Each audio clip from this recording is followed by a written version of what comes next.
হাদিস পেশ করার জন্য মোহাম্মদ হাফেজ শরীফুল ইসলাম সভাপতি যুব সংঘ আপনার তাকে আহ্বান জানাচ্ছি।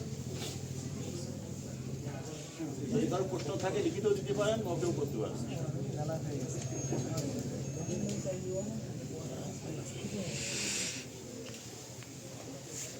আসসালামু আলাইকুম ওয়া রাহমাতুল্লাহি ওয়া বারাকাতুহু।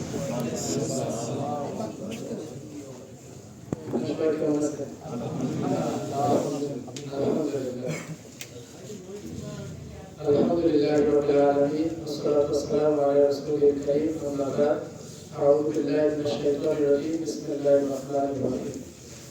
আনাস রাদিয়াল্লাহু তাআলা আনহু বর্ণিত قال أن النبي صلى الله عليه وسلم لا يؤمن أحدكم حتى يحب لأخيه ما يحب لنفسه رواه البخاري হাদিস নাম্বার 13 ঈমান অধ্যায়।